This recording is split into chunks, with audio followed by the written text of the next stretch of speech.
Hello, lovely. Can you hear me?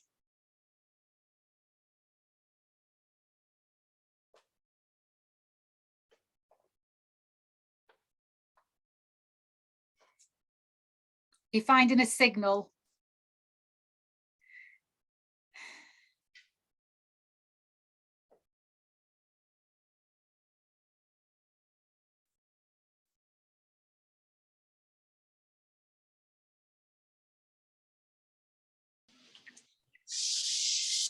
I'm coming. Dayula! Namaste, how are you? Namaste. Namaste. It is already dark over here. Oh, we've got your sunshine. We've had 40 degrees here. How are you, my lovely? I'm very good. And how are you? I'm really well. I'm really well. Thank you. And I'm so happy that we get to see you again, because when I decided to put a group together, I also shared your story about how we met building the house for the family who'd lost theirs in the earthquake. And just you and Gokul, have I said that right? Yeah. You and Gokul, just your spirit and your heart, and and just how well you looked after us. And that I wanted you both to be our leaders, or at least you to be our leader on this trip, because the heart that you look after us with is just what makes the trip. So I'm so glad that we get to chat, because I can share you with the group now. How are you? How's the family, and how's Nepal? Yeah, everything is fine now here. I'm fine, my family is fine, and now everything is normal like before the COVID. And after the COVID, I have been two-time Everest Base Camp. I think you've seen my post that I already been Everest Base Camp, and I have did other couple of trip in Annapurna region. So now everything is like normal, like when you are here. So I'm very, very happy to be welcome you and your team. So I was set up. I have set up. I will be with you with your guide. So I was set up in our booking everything. I was keep talking with Sarah. So before Sarah sent me the detail, me and Gokul was asking, Lisa is planning to bring a group in Nepal. So do you have any information? Then the CC immediately said me, okay, Lisa is coming with this group, Dayula, you have to be guide for them for Everest Base Camp. Then I agreed with this. Brilliant. Well, we've got the most amazing group of women who are coming for lots of different reasons. You know, some have had a really tough time over COVID with the lockdown and the isolation. And pretty much every single one of us is looking to bring home our own sense of inspiration, our own sense of strength and empowerment. You know, that feeling of, I did that, but not just conquering the challenge, but can you just share a little bit? I mean, I've been 10 years ago, but can you just share a little bit about the beauty of this particular trek and what our lovely adventurers can expect from the route and the journey and the scenery and the altitude? Well, the Kathmandu elevation is 1,350 meters from your country. I think your country is about sea level. That means I have been there about 200 meters from the sea level. So the first we are welcoming you at Kathmandu, like 1,350 meters in overnight at hotel. Then tomorrow is depend on our aircraft. Tomorrow, then we are flying to Lugla. The elevation of Lugla is 2,800 meters, which is small and tiny airport. And then after that, we are going little bit gradually down to overnight stay there. It's called Phagding or Monjo. It depends what time we are arriving at Lugla. Then next day we will be at Namche. Just little bit below of the Namche, you can see the Mount Everest and Mount Hoja about 2,000 meters, 8,000 meters, just below to Namche. But the trip of day three, we are going to visit the Everest viewpoint, which is, you can see Everest, Thotse, and a lot of different mountain, and you will be the middle of the mountain, surrounding of the mountain. So you and your team will be very happy. And then after that, continually we are going 4,000 meter. So when we are at 4,000 meter, it's called Dingbuche. We have 2 nights there for rest, for acclimatize. At that day, it's called Dingbuche. Dingbuche is elevation of 4,400 meter. We have 2 nights there. And next day, 1 night, we are just staying there. Next day, we are going to visit about 5,000 meter hiking. From there, you can see Makaluwan in other 8,000 meter. Then next day, we are going Lobuche. From Lobuche, you can see Everest very closely. Then when you are Basham, from the Kalapatar, you can see more bigger Everest. From the Gorakshap, where we are going to stop at the end of our the trip, is called Gorakshap, 5,100 meter. You are going to spend 1 night there. From there, you can see more bigger. But when we are at Basham, because of the other mountains, half of Everest is hiding by the other mountain. So you can see still the top of the Everest. And Basham, how is the Basham glacier? You all will get chance to walk on the glacier, in all the down is glacier, in a lot of ice lakes, and everything's different, everything nice. You will be happy, I think. Because of my experience, I took there my clients more or less minimum 4 times a year. That means this is my 20-year experience. There's more or less 60 times. So most of them are happy with the scenery, beauty, views, and everything. So yeah, for myself, I think more or less about me, but I can share here. I have been 8,000 meter. So have you climbed Everest itself? Yes. How many times, Dayula? Yeah, Everest I have been 5 times in total, but we don't count. Yeah, 5 times, but I submit only 3 times. That's amazing. Yeah, 2 times I just come back because my clients wasn't very good in physically fit. And then we have the 2 route, very popular route to climb Everest. One is northeast, which is from China and Tibet. I have done twice from there. And other route is southeast, which is where you are going to visit. That I have done once from there. That means 3 times summit. Brilliant. And beside there we have among 14, we have 8,000 meter mountain in the world. Among them, we have 8 in the them. I have done most of the them. 1 or 2 I left, like Annapurna 1 in Kanchenjunga. I haven't been. Otherwise, 5 of them I submitted them. Yeah, and then I will. When you are there, I will be with your team guide. So we will have to share a lot of experience, different experience. This is very short information that you can record and you can talk with your friend. And so, Dayula, we've got varying degrees of fitness in the group, and everybody's doing their training. I mean, I'm having to get myself fit to do it. And I've been reassuring the ladies that we're going to put the slowest at the front and the fastest at the back, and we're always going to stay together. We're not going to break up as a group. I'm right, aren't I? Exactly. I'm doing that. Exactly, I'm doing this. And also, I every day I'm briefing. Every day I'm keep watching how people are doing, how they eating, how they working, how they acting, everything. Then I can find their working, body activity. Then same thing. The person for the first day about 2-3 hour walk. Then we know how people are doing. Then the person who is walking very slow, he or she might be walking in the front, and who is first, he or she might be in the behind. But if we walk in the group, if in case something happened, then we get help from each other. So we must be walking like we can say, like not very quick, not very slow, continue and slowly on the mountain. Yes, continue and slowly. Yes. Nice breaks. We'll be having nice breaks, won't we? And enjoying it. And what's the weather like during the day, and what's it like in the evening?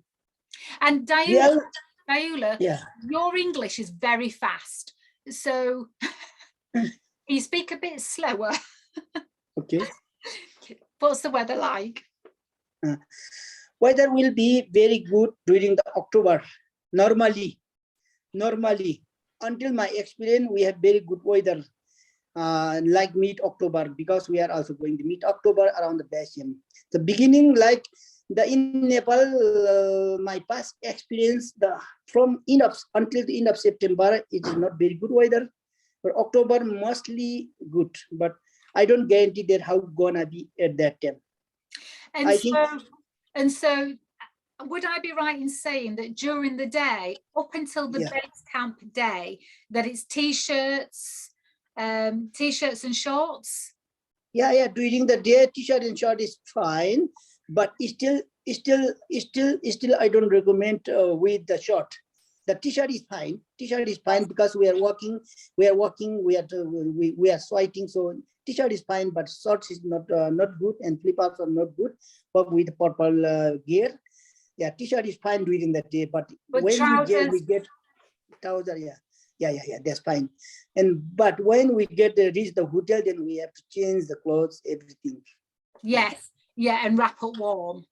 Yeah, and we heard that base camp has moved, but is it right that it's the climbers' base camp that's moved and not our base camp that's moved? Well, the base camp is not moved until now. The news has given they may moved, but not officially moved now. Still the base camp is same, but because of the earthquake and because of the COVID, it is moved automatically a little bit down. Because this time I just went last season 2 times. Then I was checking my watch in elevation. My watch, it is a little bit below. Then how come the base camp is moved? Then I check everything for the ice for everything. Then it was moved automatically a little bit down. But now the news and BBC and the people are saying because the human, so they're gonna be moved a little bit down, but it's not officially announced from Nepal government. And just to reassure the group, there is no point where they are jumping over crevices. Is that it's completely safe walking all the way, isn't it? Yeah, it is all the way safe. It is always safe. Yeah. Yes, yeah. And Kalapatar.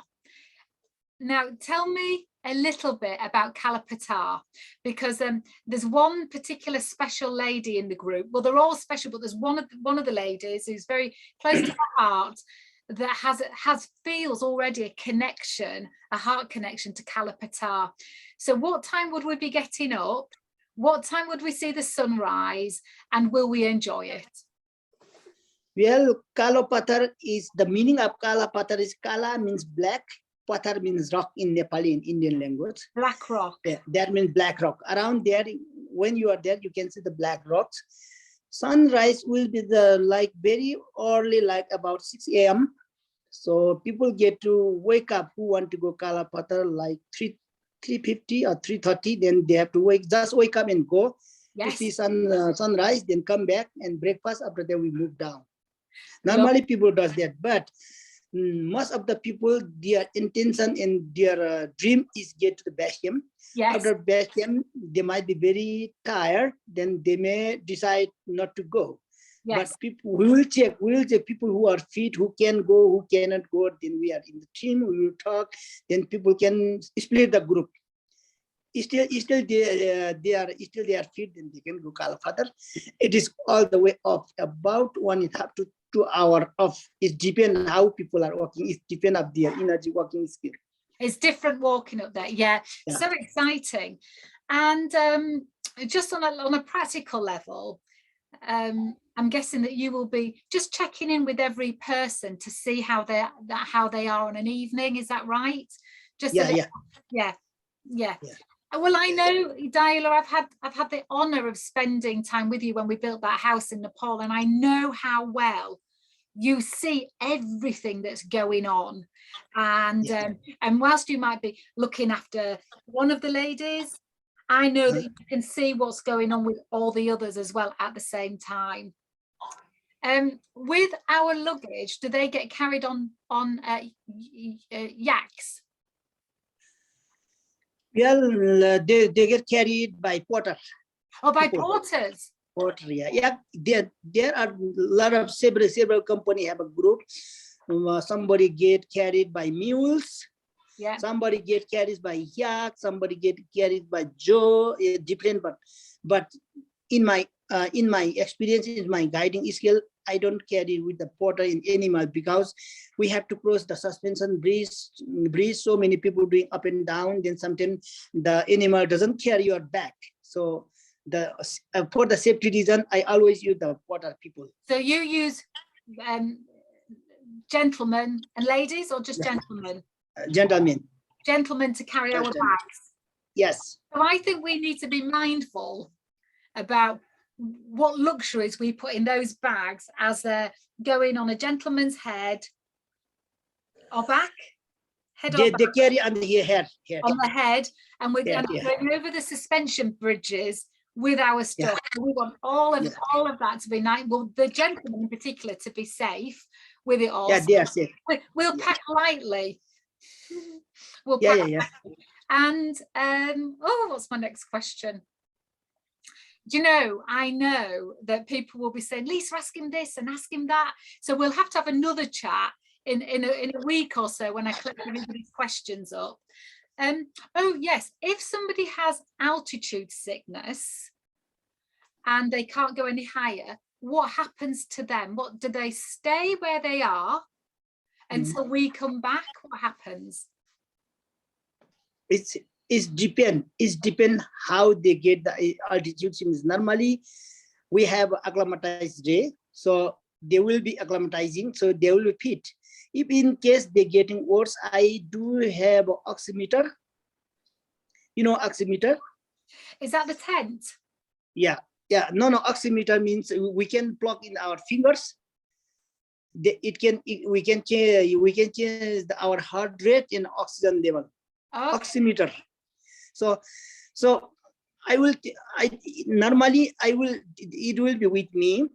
When the people get symptoms, then I will check, then I will decide it's possible to go furthermore or stop or go back. Yeah. And if they go back, where do they go back to? Where they last felt well and wait for us there? Yeah. So they don't go go. No, it depends. It depends. I will have a phone call with my assistant guide. I do have assistant guide as well. So I will send either assistant guide. Is depend of cases. I may send with assistant guide. I may send some porter. Then they can guide and they can carry. They can speak the person. Yes, speak a little bit English. So I can keep talking with them. If the person who gets sick, if I send down, if he or she is a little bit well, when he go one day down, then he can wait there or she can wait there. If he's still getting worse, then continue to down. Yes. Or mostly you all have a medical insurance, then evacuation insurance. Then if it is worse, then we may call helicopter to get a Kathmandu is right time for safety. And I've been saying to the ladies that we will all look after each other, and that you'll look after us and your team. How many will be in your team walking with us? Three assistant guides and myself, 4. So 3 oxygen guides. Assistant, right? Assistant, yeah. 3 assistant guide and myself. Brilliant. Myself, then 4. And you are in total. You are 12, yeah. Yes. So there will be 6 another porter to carry your luggage. 6 porters carrying our luggage. Yeah. 3 assistant guide. 3 assistant guide and the and master. Myself. And the master. And what else was I going to ask you? Oh yeah. So I've been saying that we all will be sticking with each other, helping each other and supporting each other. And I guess that's part of the spirit of why we're all going, because we're all going to just look after each other. Is there anything I've not asked that would be good for us to know? I think you also get the more information from the different travel, Sarah. Yeah, you have I think you already have the information, so that is all. I think what what is we written through the Sarah. We are working for long term with Sarah. I was working with Sarah from 2011. Right. So Right. I was I'm the local agent of Sarah, different travel company from Nepal. So the thing is, I do have my own company here. I go with my clients and I share my experience. I think this is enough information for now. Yes. Well, so, I'm going to collect. I know that I'm going to have lots of questions. I was lucky enough to do Base Camp Everest and Island Peak about 10 years ago. And I we didn't do Kalapatar, although it was included, but I was saving myself for Island Peak. And I just know that Nepal is the most just incredible country, and the people there I always fall in love with. So Dayula, I want to thank you so much for giving your time, and we'll have another chat once I've got everybody's questions. But just us interacting today on Messenger made me think, oh, let's do a little video. I'm so excited. I cannot tell you. It's the highlight of my 3 years, definitely. So thank you, my darling. I'm going to love and leave you, and I'll see you in October, if not before. Yeah. Thank you very much. I'm very happy to welcome you. Very glad. Yeah, thank you. Me too. Love you.